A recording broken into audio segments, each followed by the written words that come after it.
उम्मीद कर कि आप सब लोग खैरियत से हैं और आप सबको वेलकम एक मरतबा फिर ऑनलाइन क्लासेस में। स्टूडेंट्स, आज सेकेंड ईयर फिजिक्स की एमसीक्यूज का ऑनलाइन टेस्ट है। वालेकुम सलाम सारा, मैं आप सब लोगों के कमेंट्स देख सक रहा हूँ। आप सब लोगों को एमसीक्यूज अभी थोड़ी देर में नजर आना स्टार्ट हो जाएंगे। इन एमसीक्यूज का हम टेस्ट रख रहे हैं। मैं आपके सामने क्वेश्चन पढ़ता रहूंगा, क्वेश्चन आपको समझाऊंगा और उसके बाद उसका करेक्ट आंसर आप लोगों को बताऊंगा। तो इस तरह हमें अपने एमसीक्यूज की अच्छी प्रिपरेशन हो जाएगी। 1 से 2 मिनट हम वेट करते हैं ताकि बाकी लोग हमें ज्वाइन कर लें। जी अभी अभी बेटा हमने सारा ये सेशन स्टार्ट किया है, तो 1 से 2 मिनट मैं वेट करता हूं ताकि बाकी और लोग भी इस सेशन को डायरेक्ट ज्वाइन कर लें। वालेकुम सलाम नुमान, वालेकुम सलाम मरियम, वालेकुम सलाम। आप सब लोगों को, आप सबके कमेंट्स में देख पा रहा हूं। आप सब यहाँ पर आंसर्स भी आप साथ साथ कमेंट करते रहेंगे और मैं आंसर्स भी आप लोगों को बताता रहूंगा। वालेकुम सलाम सलीम, उम्मीद कर रहा हूं कि आप सब लोग खैरियत से हैं और थोड़ा सा हम वेट कर रहे हैं। जैसे ही स्टूडेंट्स हमें ज्वाइन कर लेते हैं, आप इसका वीडियो का लिंक अपने ग्रुप्स में शेयर कर लें फ्रेंड्स के साथ, ताकि वो लोग हमें फौरन ज्वाइन कर लें और डायरेक्ट हम अपना टेस्ट कर लें। वालेकुम सलाम हिबा, वालेकुम सलाम अब्दुल राफे, परवा, मदीहा, मोहम्मद रशीद, वालेकुम सलाम। अल्लाह का शुक्र है मैं बिल्कुल खैरियत से हूँ और मैं उम्मीद कर रहा हूँ कि आप सब लोग भी बिल्कुल खैरियत से हैं। ठीक ठाक हैं सब लोग? सलमान, वालेकुम सलाम। तो शुरू करें भाई टेस्ट। रेडी है सब लोग? कॉपी वॉपी अपने सामने निकाल लें।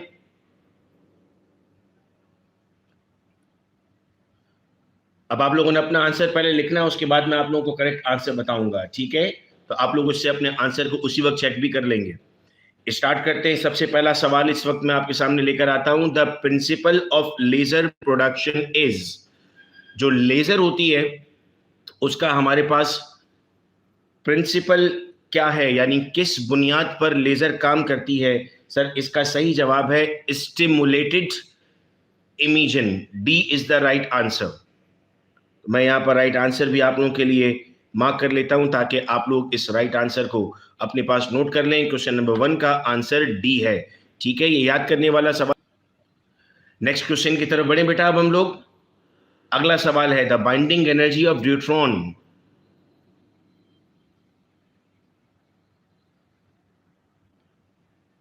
is 23 milli electron volt, its binding energy per nucleon will be. ये याद करने वाला बेटा सवाल है आप लोगों का। इसको आप लोगों ने याद किया होता है कि सर उस वक्त जब हमारे पास 23 मिली इलेक्ट्रॉन वोल्ट एनर्जी है तब हमारे पास बाइंडिंग एनर्जी बनती है 1.15। सो option number A is the right answer. Now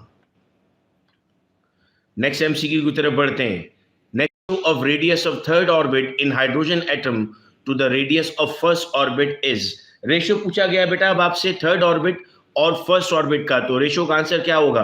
option A, option B, option C, option D. Talha very good, आपने सबसे पहले और सही जवाब लिखा। इसका आंसर है 9:1। 9:1 क्यों है इसका आंसर? सर 9:1 इसलिए है क्योंकि जब आप फॉर्मूला लगाते हैं तो उसमें आपको एन पर स्क्वायर मिलता है। वालेकुम सलाम वाहिद। तो स्क्वायर की वजह से 3 का स्क्वायर 9 हो जाएगा और इसका 1 का स्क्वायर 1 ही रहता है। तो आपका करेक्ट आंसर क्या रहेगा? आपका करेक्ट आंसर होगा 9:1। अगले सवाल की तरफ बढ़ते हैं। Question number 4, the method of finding the age of specimen by artificial radioactivity. इनमें से कौन सा मेथड है जिसे इस्तेमाल किया जाता है एज मालूम करने के लिए? तो सर इस सवाल का जवाब क्या होगा? Option A, option B, option C, option D. Internet का बेटा इशू हो सकता है आपको, अगर आपको ब्लर नजर आ रहा है तो यहां से इमेज बिल्कुल क्लियर है, ठीक है? दें आंसर्स, दें, शाबाश। थोड़े आप लोगों के आंसर्स आ जाएं, इसके बाद मैं करेक्ट आंसर आप लोगों को बताऊंगा। सर इसका सही जवाब है रेडियो कार्बन डेटिंग, यानी option number B is the right answer, ठीक है? साथ साथ आप लोग अपने आंसर्स मार्क करते जा रहे हैं। वो तमाम स्टूडेंट्स जो इस वक्त इस क्लास को अटेंड कर रहे हैं, एक वक्त आएगा मैं आपको बताऊंगा, एक स्क्रीन का स्क्रीनशॉट लेना होगा, आप मुझे भेजेंगे तो ये पूरा पेपर मैं आप लोगों को पीडीएफ में भी भेज दूंगा, तो आपके पास ये पेपर पीडीएफ में भी रहेगा बाद में सॉल्व करने के लिए, ठीक है? नेक्स्ट एमसीक्यू की तरफ चलते हैं। MCQ number 5, the application of potential across the diode is called as. Question number 5 का आंसर क्या होगा बेटा? ए, बी, सी या डी? The application of electric potential across the diode is called as.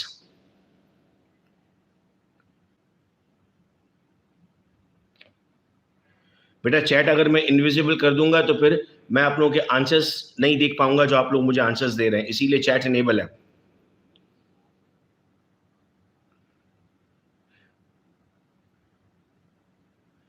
चलिए मैंने यहां से चैट्स हिडन कर दी है। अब आप लोग आंसर्स अपने पास लिखते रहिएगा ताकि सब लोगों को स्क्रीन क्लियर रहे, ठीक है? कुछ लोगों ने ये रिक्वेस्ट की थी। तो नंबर 5 का आंसर हमारे पास क्या आएगा? नंबर 5 का हमारे पास आंसर आएगा ऑप्शन बी, बयासिंग। बयासिंग पे टिक करें बेटा।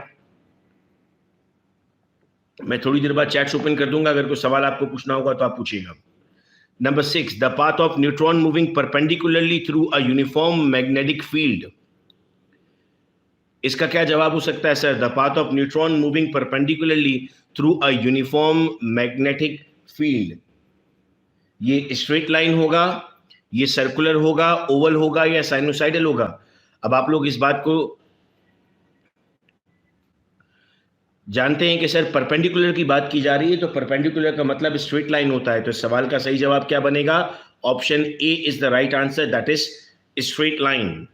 नेक्स्ट की तरफ बढ़ते हैं। Option question number 7, the scalar product of electric intensity and vector area is. The scalar product of electric intensity and vector area, इनका प्रोडक्ट क्या कहलाता है बेटा? इनका प्रोडक्ट सर इलेक्ट्रिक फ्लक्स कहलाता है। Option A is the right answer, electric flux, option number ए। देखो साथ साथ कुछ बच्चों को अब याद होता रहेगा, अगर आपको एमसीक्यूज याद नहीं है या इंपॉर्टेंट बातें नहीं पता है तो आपको आज की इस क्लास से वो भी क्लियर हो जाएगा और वो चीजें भी आपको साथ साथ याद रहेंगी। अगले सवाल की तरफ बढ़ते हैं। The resistance of current carrying wire does not depend on. Sir resistance किस पर डिपेंड नहीं करती? रेजिस्टेंस टेम्परेचर पर डिपेंड नहीं करती, या एरिया पे डिपेंड नहीं करती, लेंथ पे डिपेंड नहीं करती, या करंट पे डिपेंड नहीं करती? तो आपको फॉर्मूला याद है वो रेजिस्टेंस वाला, जिसमें आप कहते हैं R is equal to rho L upon A, और उस पर टेम्परेचर का भी इफेक्ट होता है। तो आप कहते हैं कि सर टेम्परेचर पर भी इफेक्ट करता है, एरिया पर भी इफेक्ट करता है, लेंथ पर भी इफेक्ट करता है, लेकिन इलेक्ट्रिक करंट पर इफेक्ट नहीं करता। तो सही जवाब क्या बन जाएगा बेटा आपके पास? सही जवाब बन जाएगा ऑप्शन डी, इलेक्ट्रिक करंट। समझ में आ रही हैं चीजें आप लोगों को? क्लियर हो रहा है सब कुछ? एमसीक्यूज की तैयारी हो रही है इस तरह आप लोगों की? शाबाश बेटा। अगला सवाल, resistance of 10, 30 and 40 are connected in series. If the current in 100 ohm resistance is 0.1 ampere, then the current through 40 resistance will be। अब ये थोड़ा सा ट्रिकी क्वेश्चन बन गया जिसमें आपको सॉल्यूशन करने की जरूरत होगी कि आपके पास 10, 30 और 40 सीरीज में कनेक्ट हुए हुए हैं।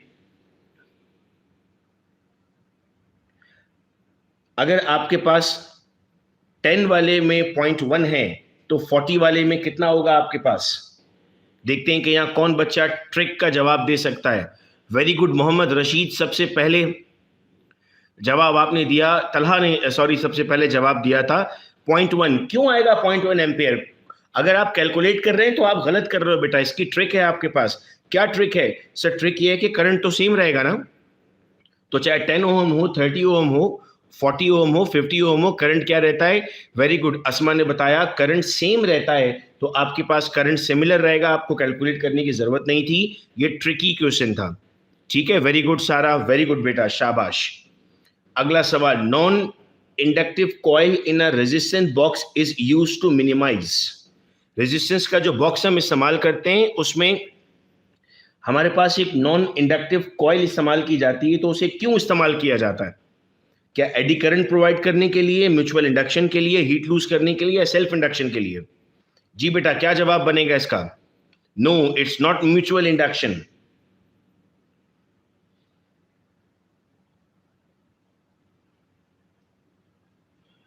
जी बेटा, ये YouTube पर सेव रहेगा, लेकिन लाइव का फायदा ये है कि आप डायरेक्ट जवाब दे सकेंगे। पाक गेमर के नाम से जिन्होंने आंसर किया, that's the correct answer, self induction. खुद करंट प्रोड्यूस करने के लिए आप एक नॉन इंडक्टिव कॉइल का इस्तेमाल करते हो। वेरी गुड, वेरी गुड बेटा, शाबाश। तो 10 तक आप सब लोगों को क्लियर हो गए। आगे बढ़े हम, और मैं दुआ करता हूं इंशाल्लाह कि जो एमसीक्यूज आज हम सॉल्व कर रहे हैं पेपर में, यही एमसीक्यूज आए ताकि आपको एग्जाम में कोई भी प्रॉब्लम ना हो।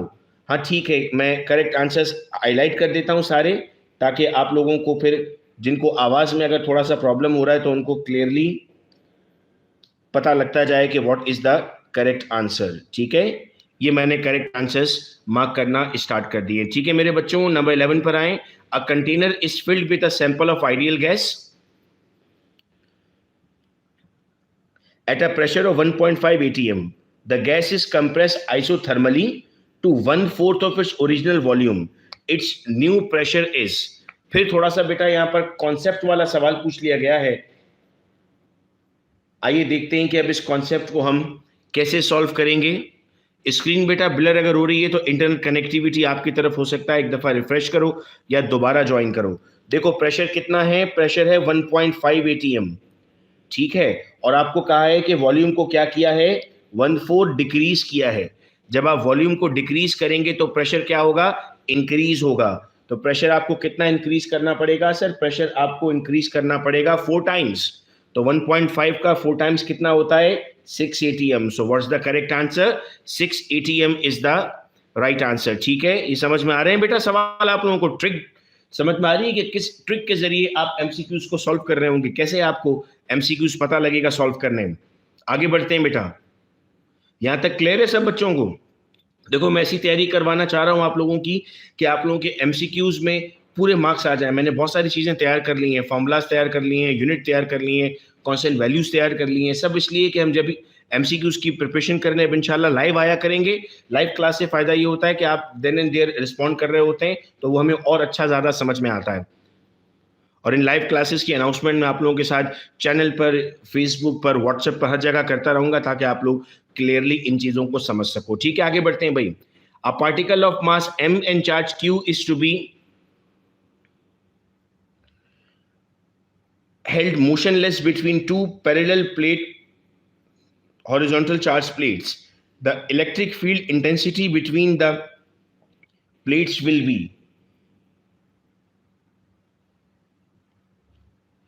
इसमें एक छोटी सी करेक्शन है, ये mg अपॉन q है,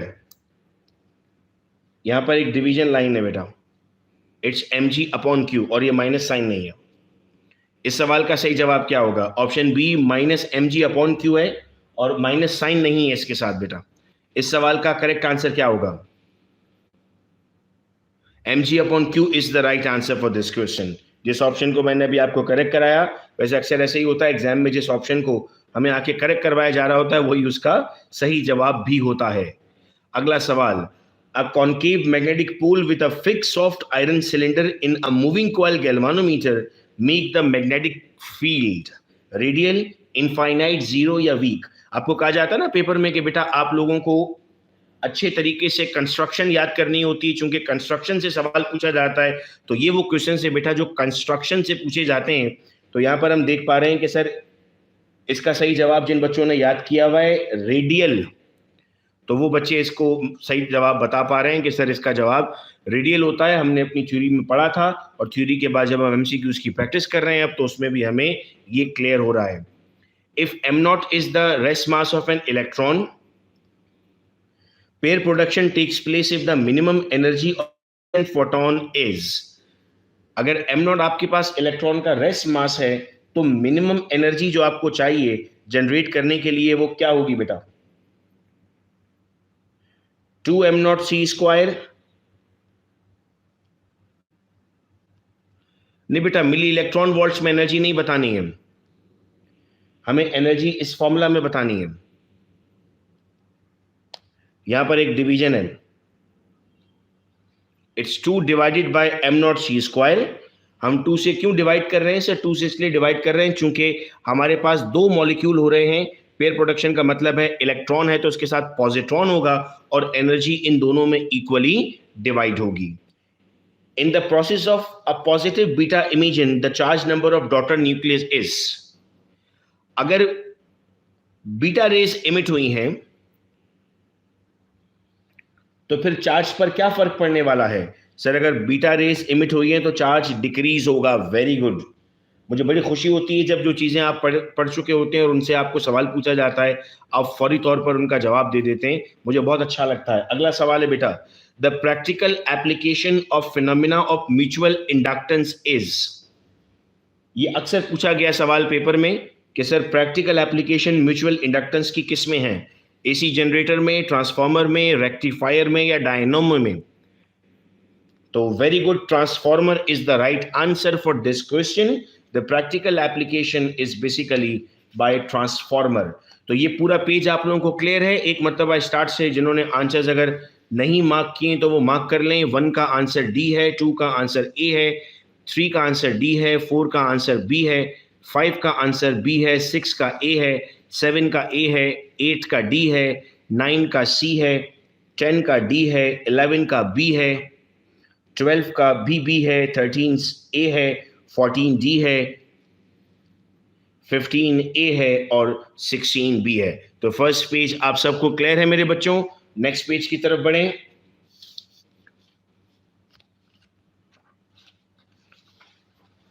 नेक्स्ट पेज की तरफ अब हम बढ़ते हैं बेटा. नेक्स्ट एमसीक्यू की तरफ चलते हैं. So next MCQ is emitter based junction is forward bias in. अभी आप लोगों ने डायग्राम अगर पढ़ी है जंक्शंस में तो उसमें हमें इमिटर, कलेक्टर और सेंटर में आपको उसका रेडिएटर मिलता है. तो इमिटर बेस्ड जंक्शन किस किस में पाया जाता है? सर ये तो दोनों में पाया जाता है. ये पीएनपी में भी पाया जाता है और एनपीएन में भी पाया जाता है. तो आंसर क्या बन जाएगा? C is the right answer. Heat energy can not be measured in. Heat energy इनमें से किस में मेजर नहीं की जा सकती? Joule, calorie, British, thermal unit या केल्विन, इनमें से किस में हीट एनर्जी को मेजर नहीं किया जाता? तो वेरी गुड बेटा नैन्सी, आपका जवाब सबसे पहले था केल्विन में. सर इसको मेजर नहीं किया जा सकता. तो option number D is the right answer. Question number 19 की तरफ बढ़ते हैं. This is not a scalar quantity. Electric flux, electric intensity, electromotive force या इलेक्ट्रिक पोटेंशियल, इनमें से कौन सी हमारे पास स्केलर क्वांटिटी नहीं है? तो सर सब स्केलर बन सकते हैं मगर इलेक्ट्रिक इंटेंसिटी कभी स्केलर नहीं हो सकती, क्योंकि हम कहते हैं सर इसमें डायरेक्शन बहुत मैटर करती है. तो electric intensity is never can be a scalar quantity. ठीक है बेटा, याद रहेंगे सारे पॉइंट्स आप लोगों को? शाबाश. मुझे बहुत खुशी हो रही है जब मैं आप लोगों को लाइव देख रहा हूं और आप लोगों के कमेंट्स देख रहा हूं कि आप लोग वाकई पढ़कर बैठे हुए इस वक्त और सही जवाब दे रहे हैं, प्रैक्टिस करके बैठे हुए हैं. शाबाश, एक्सीलेंट. चलिए भाई अगले सवाल की तरफ बढ़ते हैं. When it is desired to increase the current in circuit without affecting its voltage, the batteries must be connected in. जब हम ये चाहते हैं कि करंट सेम रहे तो हमें क्या करना पड़ेगा? जब हम चाहते हैं कि करंट सेम रहे तो हमें पैरेलल में रखना पड़ेगा. किस में रखना पड़ेगा? पैरेलल में रखना पड़ेगा. ठीक है बेटा, सीरीज में नहीं रखना पड़ेगा, पैरेलल में रखना पड़ेगा. This particle has no charge, no rest mass and can interact with all charge as well as neutral particles. वो कौन है जिसके पास कोई चार्ज नहीं है, जिसका कोई मास नहीं है, लेकिन वो सबके साथ लड़ाई झगड़ा करने को तैयार रहता है? Excellent, it is photon. ठीक है, अगला सवाल. A metallic wire of length L, resistance R and resistivity P is cut into two equal parts. The resistivity of each part will be P, 2P, P square या P divided by 4. This option is P divided by 4. तो क्या सही जवाब होगा? अगर एक metallic wire है उसको आपने दो इक्वल पार्ट्स में कट कर दिया है तो उसकी रेजिस्टिविटी क्या हो जाएगी बेटा?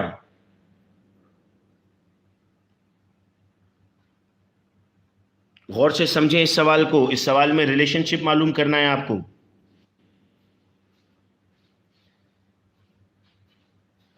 आपके पास इसका फॉर्मूला क्या होता है? अगर मैं आपको इस सवाल को समझाऊं, आपके पास फॉर्मूला होता है R proportional to L upon A. यही फॉर्मूला है बेटा आपके पास.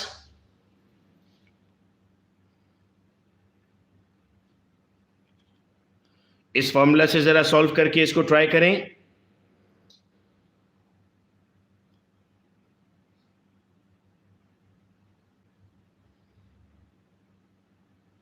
इट विल रिमेन सेम, चूंकि resistivity is a constant value.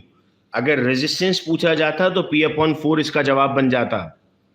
ठीक है, ये हमारे पास कहलाएगा सेम रहेगा। Tesla is equal to, tesla किसके बराबर होता है? यूनिट देखो बहुत जरूरी होता है, आपको याद रखना, यूनिट्स पेपर में पूछे जाते हैं। टेस्ला किसके इक्वल है?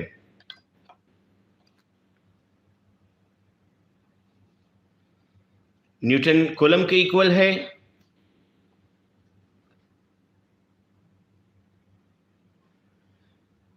बेटा अयान रेजिस्टेंस डिपेंड करती है, रेजिस्टिविटी कांस्टेंट वैल्यू है।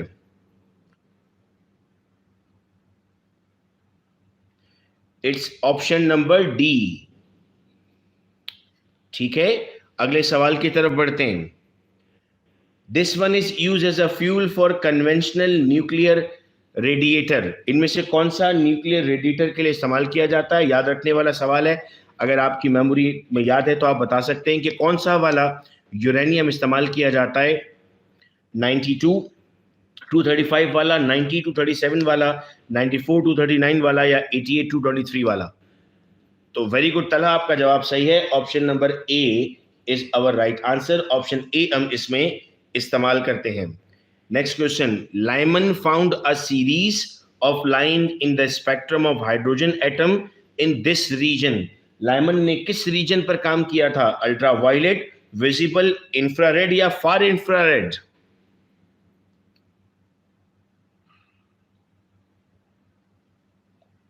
Very good. He worked on ultraviolet. So option number A is our right answer. Number 26 की तरफ बढ़ते हैं। The method of finding the age of spectrum by C14 is called as. The method of finding age of any spectrum by C14 is called as.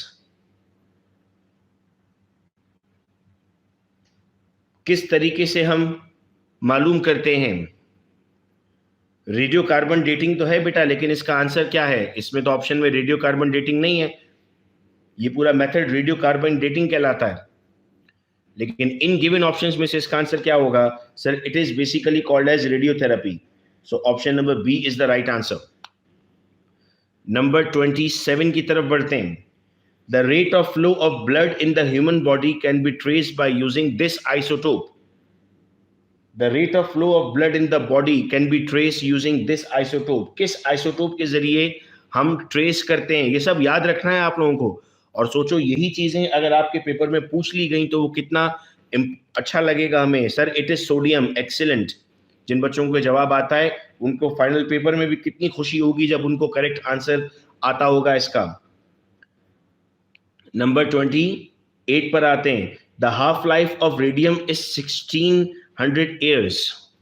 After 6400 years, the sample of surviving radium will be 1600 half life है, 6400 की तरफ आप जा रहे हैं, तो आप कह रहे हैं कि सर कितना हमारे पास रेडियम सर्वाइव करेगा?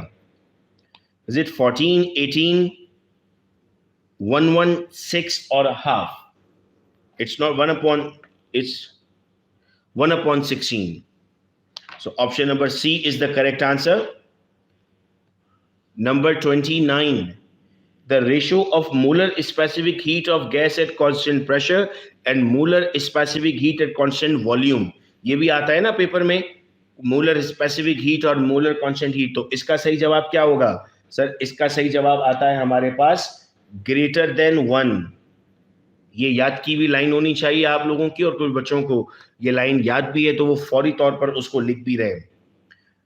अगला सवाल, one equipotential surface, on equipotential surface work done in a moving charge particle is always excellent 0। बेहतरीन प्रिपरेशन हुई हुई है भाई आप लोगों की। इंशाल्लाह आप सब लोगों के, जितने लोग इस वक्त मुझे सुन रहे हैं, इंशाल्लाह 80s में मार्क्स आएंगे, 85 में से आएंगे ना भाई? मैं भरपूर दुआ कर रहा हूं कि आप सबके मार्क्स 80 अबव आएंगे। जी बेटा मैं भेज दूंगा पीडीएफ में भी इंशाल्लाह। इंशाल्लाह थक तो नहीं गए ना आप लोग? अभी और करने हैं ना एमसीक्यू सॉल्व?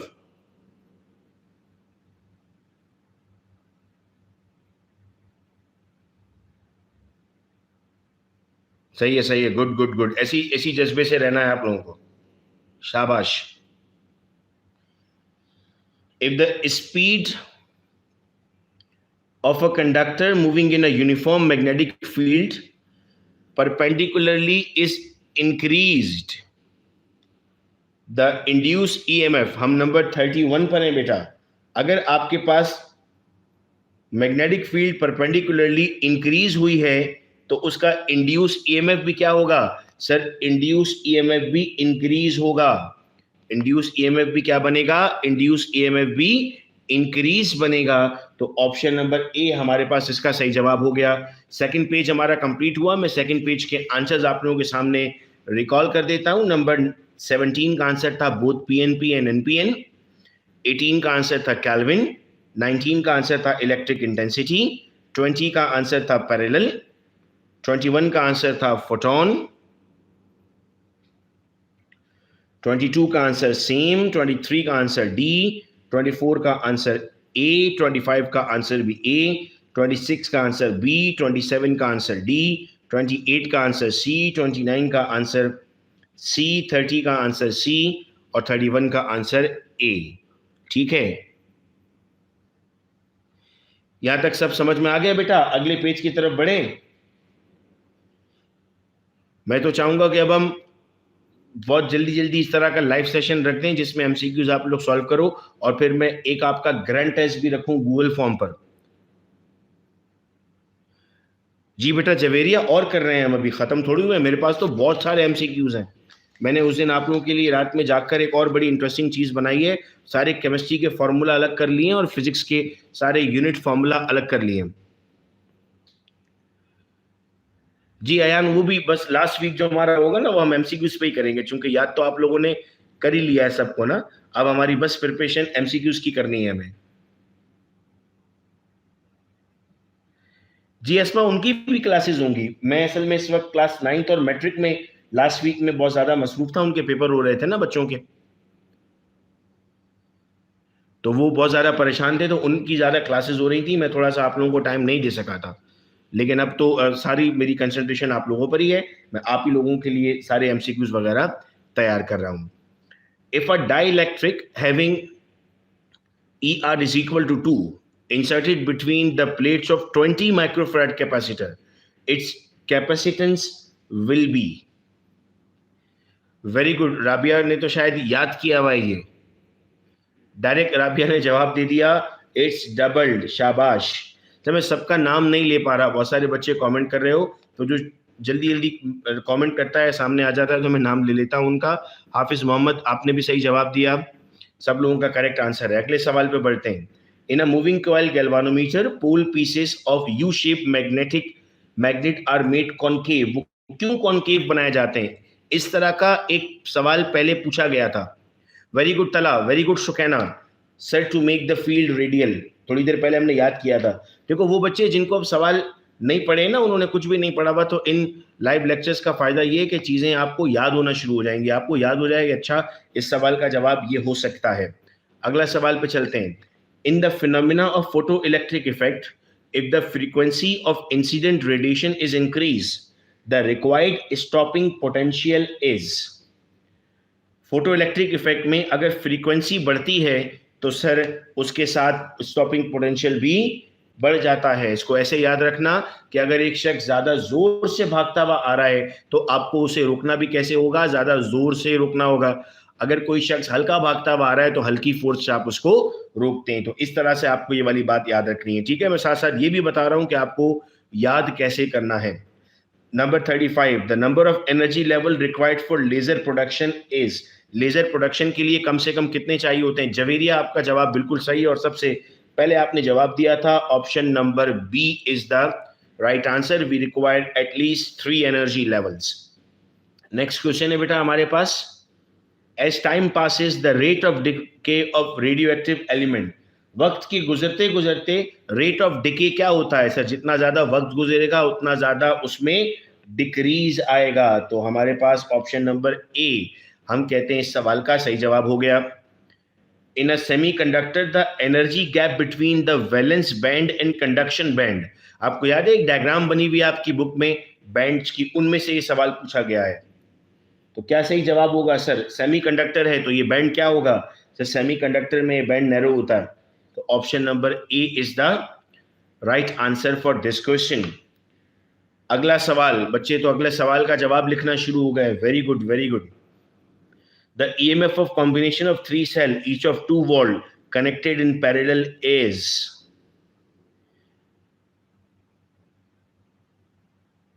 सर सेम रहेगा, ईएमएफ 2 वोल्ट ही रहेगा, 3/2 नहीं आएगा बेटा, 2 वोल्ट ही रहेगा। तो 2 volt is the correct answer.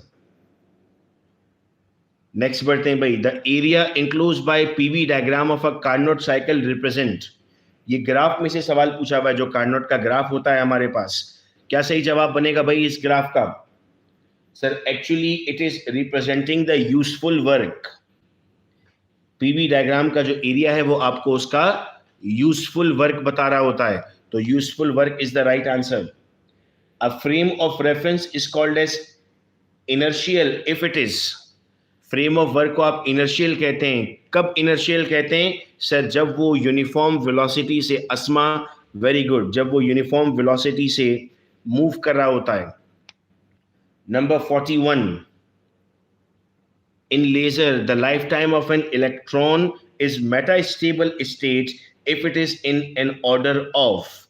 हम उसे मेटास्टेबल कहते हैं अगर वो ऑर्डर में होता है। किस ऑर्डर में सर? अगर 10 की पावर -3 में होता है। ये वाली याद रखने वाली आपकी बात है कि इफ इट इज 10 की power -3 then it is named as a metastable state.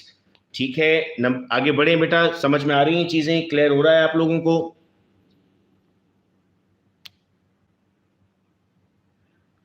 Very good, very good, very good. चलो भाई आगे बढ़ते हैं।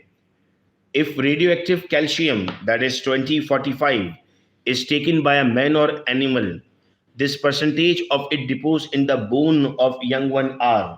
अगर इसको किसी ने अपनी बॉडी में इनटेक कर लिया तो कितना हमारी बॉडी में जाकर वो डिपॉजिट होता है सर? वो 90% हमारी बोन्स में जाकर डिपॉजिट होता है और 10% हमारे पास वो एलिमिनेट हो जाता है बॉडी से। तो 90% हमारे पास वो बॉडी में सस्टेन करता है। सो 90% इज द करेक्ट आंसर। ठीक है भाई, ये वाली बात समझ में आई?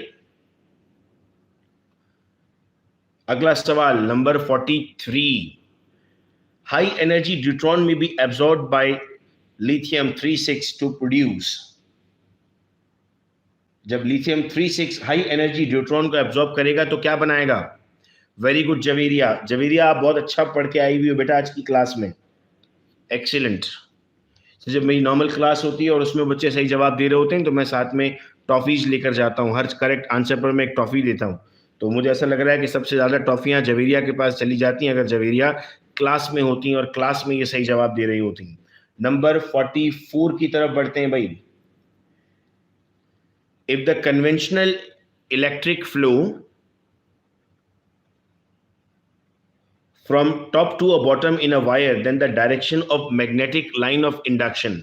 डायरेक्शन क्या होगी बेटा इसकी? Sir the direction will be, पहले आप लोग आंसर करें फिर मैं आंसर लिखता हूं।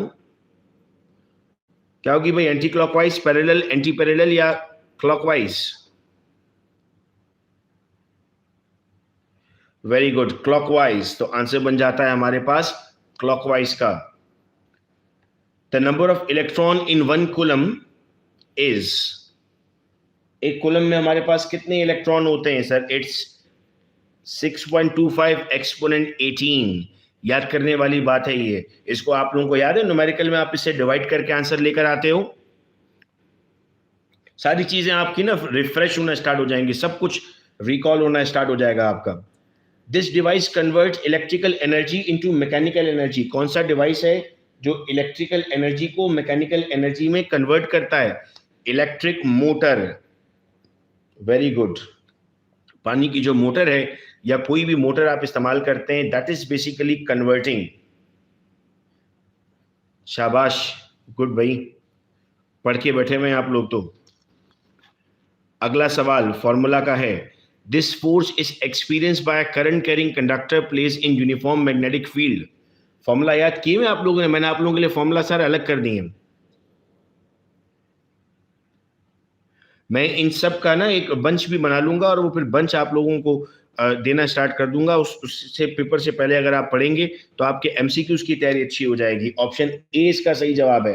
Very good. नंबर 48 पर आते हैं। The rest mass of a photon is, photon का रेस्ट मास कितना होता है? Very good Javeria, very good Mariam. हम पढ़ चुके हैं ना, फोटोन का कोई मास नहीं है, कोई चार्ज नहीं है, लेकिन फिर भी सबसे लड़ाई झगड़ा करता है, तो दैट्स जीरो। आइए इस पेज के आंसर्स एक दफा फिर दिखा देता हूं आपको।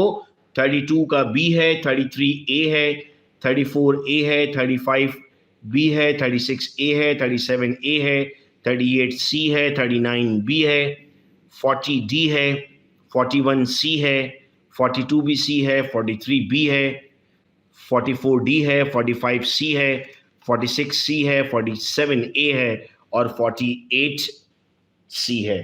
क्लियर है भाई? थक तो नहीं गए ना? आगे बढ़े।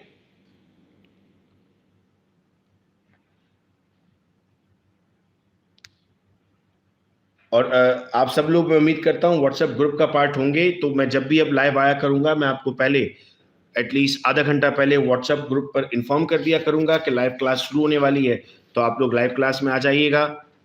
अगर किसी स्टूडेंट को उस वक्त इंटरनेट का मसला हुआ तो सेम आपके पास वीडियोस अपलोड रहेंगी यूट्यूब पर, आप इसको बाद में भी देख सकते हो। ठीक है,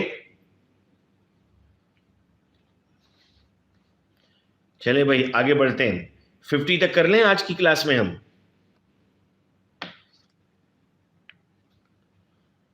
बामर सीरीज, अब वो आपको याद है? लाइमन, लाइमन किस में थी? अल्ट्रा वायलेट में थी। तो अब ये बामर किस में है? Sir बामर is in visible region. तो बामर के लिए हमारा जवाब हो गया visible region. When a nucleus emit a beta particle, it atomic number, अगर न्यूक्लियस बीटा पार्टिकल एमिट करता है तो उसका एटॉमिक नंबर क्या हो जाता है?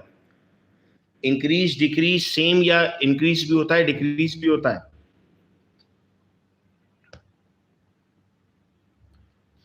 तो सर उसका एटॉमिक नंबर इंक्रीज होता है।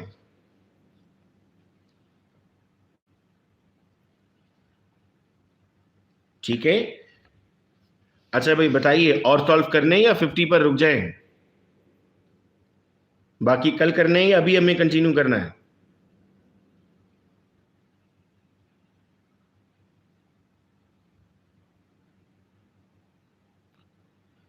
कुछ बच्चे कह रहे हैं करने हैं, कुछ कहते हैं रुक जाएं। 10 और कर लेता हूं मैं, अभी जुम्मा भी है, बहुत सारे लोगों को कुछ जुम्मे के लिए भी तैयारी करनी होती है। 10 और कर लेते हैं बेटा अभी हम, सही है? 60 आज कर लेते हैं, 60 कल कर लेंगे। 120 ये वाले हमारे इंपॉर्टेंट कंप्लीट हो जाएंगे। सही है, चलो अगला सवाल। This device is use to make the path of ionized particle, इनमें से कौन सा हमारे पास? 10 और कर रहे हैं बेटा हाफिज हम, फिर इंशाल्लाह कल करेंगे। तो इनमें से कौन सा है जो सर आयोनाइजिंग पार्टिकल का डिवाइस बताने के लिए होता है? ये होता है Wilson cloud chamber. So option number B, Wilson cloud chamber is the right answer. Geiger counter में तो हम काउंट करते हैं ना उसको। अगला सवाल देखते हैं। In an isothermal expansion the entropy of system is, isothermal में सिस्टम की एंट्रोपी क्या होती है? इंक्रीज, डिक्रीज, जीरो या कांस्टेंट?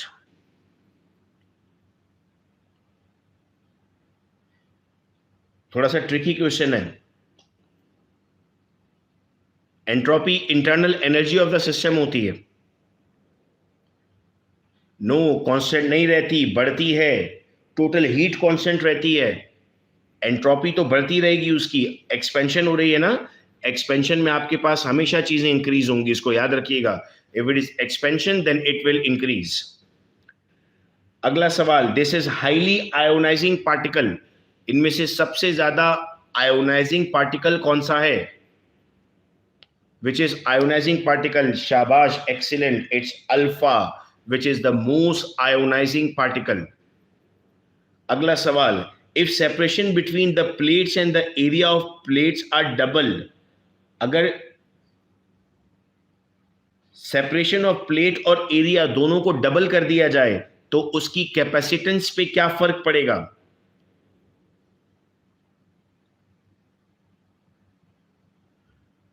सोच समझ के जवाब दो बेटा इस सवाल का। सेपरेशन भी डबल कर रहे हैं और एरिया भी डबल कर रहे हैं। वेरी गुड जवेरिया, सेम रहेगा, चूंकि एक तरफ से आप डबल कर रहे हो, एक तरफ से हाफ कर रहे हो, तो डबल और हाफ करने की वजह से क्या बन जाएगा आपके पास? कोई भी चेंज नहीं आएगा उसमें, it will remains same. Excellent. Number 55, a temperature 50 degree centigrade is equal to how many degree Fahrenheit? Excellent भाई, याद करके बैठे हुए हैं क्या एमसीक्यूज को आप लोग? इतने चीते हुए हैं आप लोग, जबरदस्त हो गया भाई ये तो। 56, the electric energy dissipated as heat in a resistor is, अब ये याद करने वाला सवाल है, इसका डायरेक्ट आंसर मैं बता देता हूं, याद रखिएगा 12RT, इसको याद रखिएगा आप लोग, ठीक है। A device consisting of ammeter, voltmeter and ohmmeter, इस डिवाइस को क्या कहते हैं? Which consist of ammeter, voltmeter and ohmmeter, इसको हम नाम देते हैं मल्टीमीटर, ठीक है। या फिर कभी कभी इसका पेपर में ऐसे भी आ जाता है AVO मीटर, तो AVO मीटर भी कभी कभी आ जाता है, तो उसको भी आपने सही जवाब कंसीडर करना है। नंबर 58 पर आते हैं। दीज आर डोनर इंप्यूरिटीज, इनमें से कौन सा डोनर इंप्यूरिटी है? इंप्यूरिटी वाला कॉन्सेप्ट भी हमें क्लियर है। डोनर इंप्यूरिटी क्या है?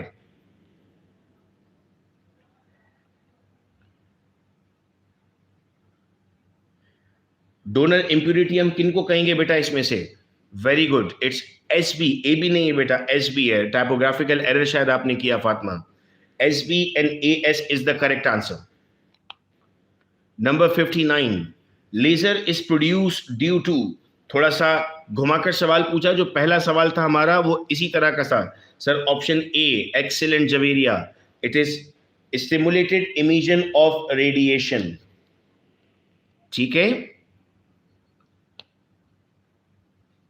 लास्ट क्वेश्चन करते हैं बेटा आज के लिए। Decreasing the separation between two identical charges by 1/2 ceases the repulsion force. Formula जहन में रखिएगा आपने। फॉर्मूला क्या है? फॉर्मूला है F is proportional to Q1 Q2 upon R square. तो अगर आपने इसको हाफ कर दिया है तो इसका स्क्वायर फोर्स बढ़ेगी, यानी इट विल इंक्रीज 4 फोल्ड्स, ठीक है। तो करेक्ट आंसर क्या बन गया? करेक्ट आंसर हमारे पास बन गया ऑप्शन नंबर D। यहां तक सारे एमसी ठीक है। तो आइए चलते हैं क्वेश्चन नंबर 61 पर। Resistance of 5 ohm 10 ohm are connected in parallel. If the potential difference across 5 ohm resistance is 6 volt, the potential difference across 10 ohm resistance is, हमें कहा जा रहा है कि सर हमारे पास पैरेलल में कनेक्ट हुए हुए रेजिस्टर्स हैं 5 ओम के लिए। अगर आपके पास वोल्टेज 6 है तो 10 ओम के लिए कितना होगा? मैं आपको चंद सेकंड्स दे रहा हूं। बहुत सारे बच्चे समझते हैं कि रेजिस्टर डबल हो रहा है 5 से 10, तो आंसर हो जाएगा 12। लेकिन मेरे बच्चों इस बात को याद रखना कि जब भी आपके पास रेजिस्टर्स पैरेलल में कनेक्ट हुए हुए होते हैं, आपके पास वोल्टेज यानी पोटेंशियल डिफरेंस सेम रहता है, तो आंसर बन जाएगा 6 वोल्ट। अगला सवाल आता है, a battery of EMF has an internal resistance R. If a current I is drawn from it, then its potential drop is given by, किस फॉर्मूला से दिया जाता है? बच्चों आपको मैं वक्त दे रहा हूं उसके लिए, स्टूडेंट्स को याद होता है इसका फॉर्मूला। सर इसका फॉर्मूला बुक में डायरेक्ट लिखा हुआ है, V is equal to E minus IR। अगला सवाल है, when an electron move in a magnetic field B with a velocity V, the magnetic force acting on it is perpendicular to, sir किसके perpendicular होता है? सिर्फ velocity के, सिर्फ magnetic field के, या दोनों के? आंसर मेरे बच्चे लिख चुके होंगे। मैं करेक्ट आंसर यहां पर मार्क कर रहा हूं बेटा, this is the right answer. An instrument which can measure and compare potential without drawing any current from the circuit is known as, तो सर ऐसे डिवाइस को हम नाम देते हैं पोटेंशियोमीटर। मीटर। अगले सवाल की तरफ बढ़ते हैं। In Compton's scattering experiment the scattered photon has ABCD। आपके पास वक्त है, इसको आप वीडियो पॉज करके नंबर डाल दो 120 तक, ताकि सिर्फ ABCD लिखो और आपके आंसर चेक हो जाएं। इसका सही जवाब है option number A.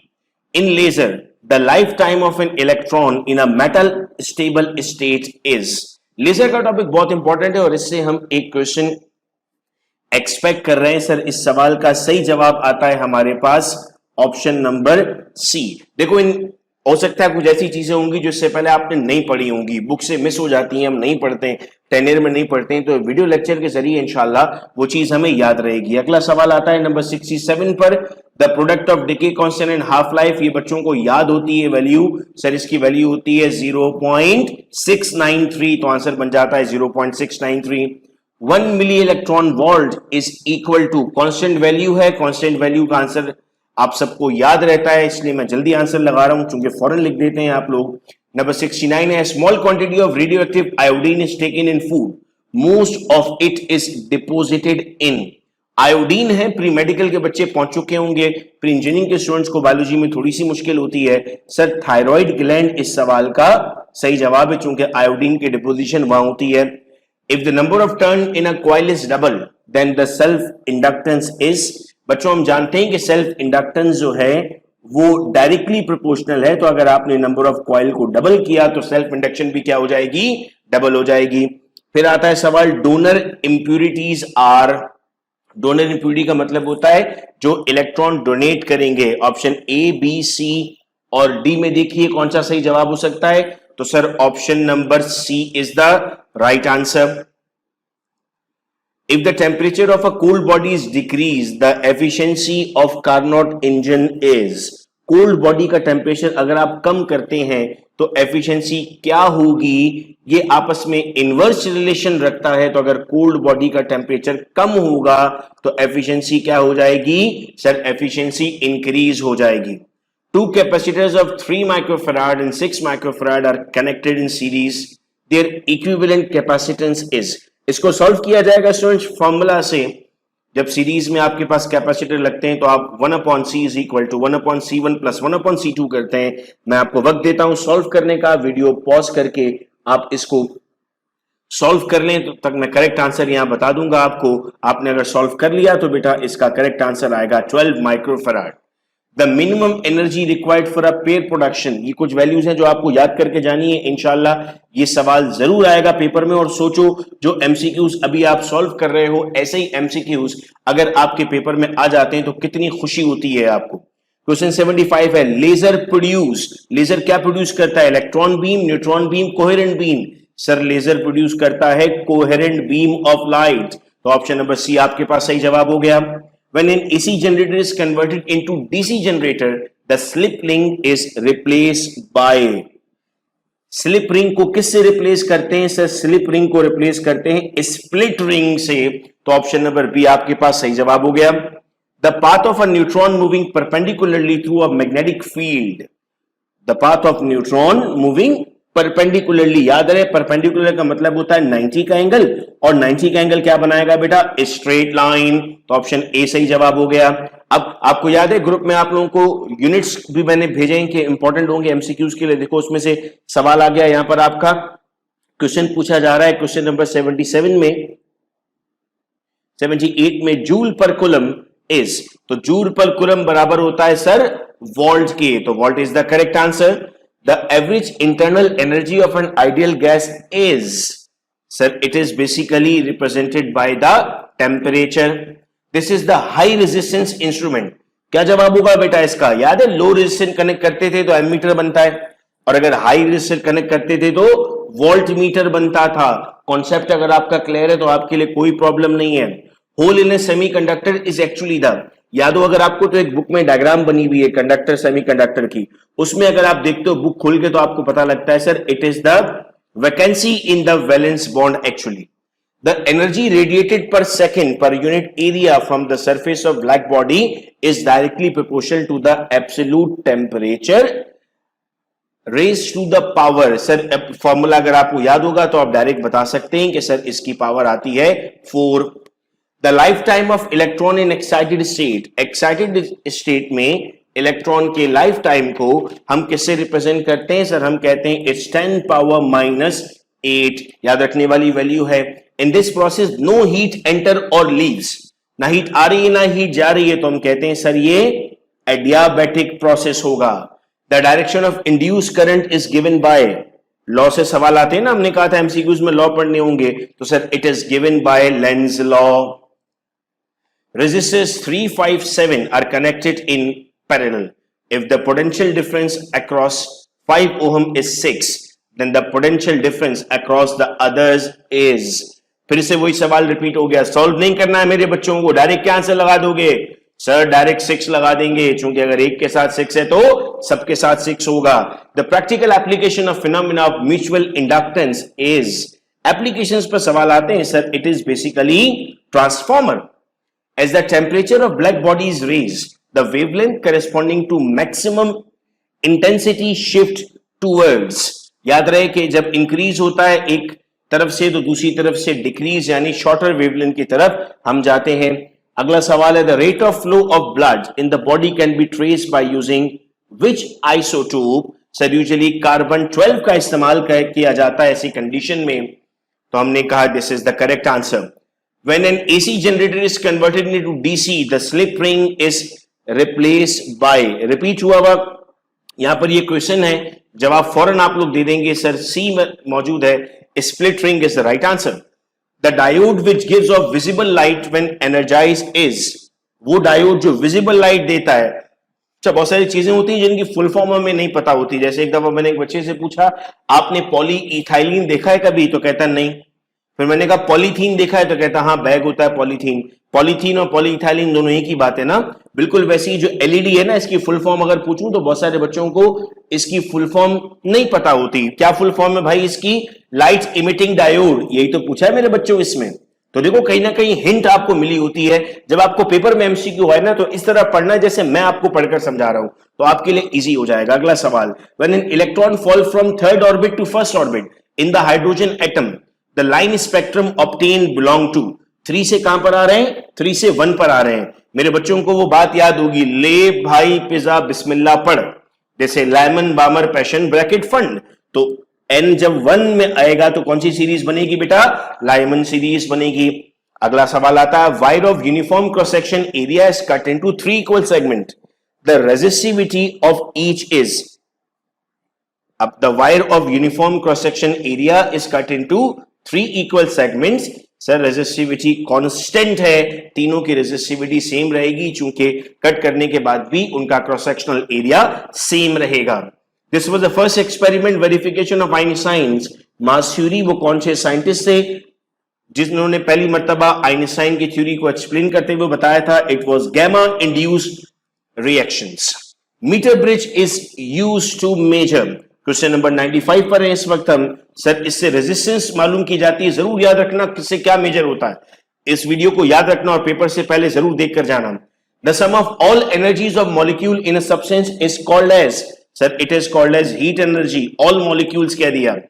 The number of electron in 1 coulomb charge, numericals में इसको डिवाइड भी करते हो ना, ये एक्सपोनेंट की वैल्यू है। यहां पर ये डायरेक्ट लिखी हुई नजर आ रही है, लेकिन बेसिकली ये तमाम के तमाम एक्सपोनेंट्स हैं। 6.25 exponent 18 is the right answer. The rest mass of photon is, photon का रेस्ट मास क्या होता है? याद रखना रेस्ट मास होता है फोटोन का 0। ये जब आप मास करेक्शन और लेंथ कॉन्ट्रैक्शन पढ़ते हैं उस वक्त आपको याद रखना होता है। In a radio active decay law, lambda represent, lambda क्या रिप्रेजेंट करता है? सर यहां पर लैम्डा रिप्रेजेंट कर रहा है डिके कांस्टेंट। वैसे यूजुअली हम कहते हैं लैम्डा रिप्रेजेंट करता है वेवलेंथ को, लेकिन यहां पर वो रिप्रेजेंट करेगा डिके कांस्टेंट को। The speed of electromagnetic waves is given by A, B, C या डी। तो sir option number A is the correct answer. This narrow beam from cobalt 60 is used in treating localised cancerous tumours. Sir gamma rays का इस्तेमाल किया जाता है, इसके लिए याद रहेगा मेरे बच्चों आप लोगों को।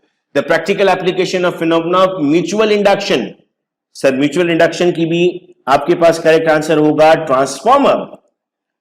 फिर सवाल आता है, electric current on passing through a conductor produce around it, क्या प्रोड्यूस करता है? Sir electric current passing through a conductor will produce the electric field. Aviometer is used. For what purpose aviometer is used? Sir, for the measurement of electric current, voltage, resistance. So the correct answer is all of them. The maximum work done is possible in कौन से process में maximum work done होगा? Sir, isothermal में. जब आप कहेंगे there is no change in the temperature. If the area of plate of the parallel plate capacitor is doubled, अगर area double कर दिया जाएगा तो हमसे पूछा जा रहा है कि इफेक्ट क्या होगा. तो याद रखिए, अगर एरिया डबल कर दिया आपने तो उसकी कैपेसिटेंस भी क्या हो जाएगी? डबल हो जाएगी. Number 107, the electric intensity between two uniformly oppositely charge particle plate. दो मॉलिक्यूल्स हैं अपोजिटली चार्ज. अगर आपको मालूम करना है तो सर हमारे पास इसका फॉर्मूला बन जाएगा ऑप्शन नंबर ए. ये थीटा यहां पर गिवन है जो 0 की तरह आपको नजर आ रहा है. Resistance of 2, 3, 4, 5 are connected in series. If the current flowing through resistor is 1 ampere then the current in other. Same question जैसे पहले पूछा था, अब करंट सेम है. Option number B is the right answer. According to Einstein special theory of relativity, the mass of particle moving with the speed of light will become, sir, it will become infinite. तभी तो E is equal to mc square explain किया गया था. Question number 110. After alpha decay, the nucleus has its. Alpha decay के बाद क्या हो जाता है? सर, अल्फा डिके के बाद हम कहते हैं कि उसका मास नंबर डिक्रीज होता है बाय 4 नंबर, चूंकि प्रोटॉन्स और न्यूट्रॉन्स रिलीज होते हैं. Absolute zero correspond to this temperature on Fahrenheit scale. Sir, it correspond to -460. याद रखिएगा इसको. 1 kilowatt hour energy is equal to, sir, it is energy to 36 exponent 5 joules.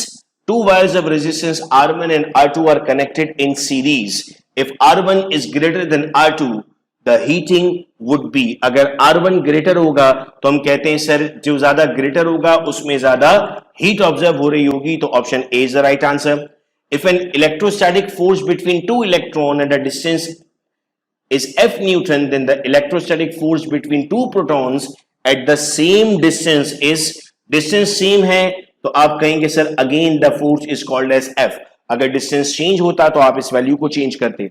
In adiabatic expansion, the internal energy, याद रहे internal energy कम होती है adiabatic expansion में. Carnot engine से ये सारी चीजें आपको समझ में आती हैं. Two parallel wires carrying current in opposite direction, if they are carrying current in opposite direction, they will definitely repel each other. A photoelectric cell transform light energy into, sorry, transform light energy into electrical energy.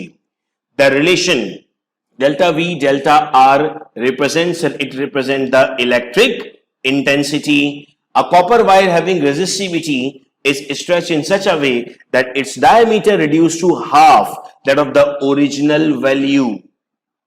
The new resistivity will be, it is a constant value, it will remains same. Bracket series of hydrogen atom lies in.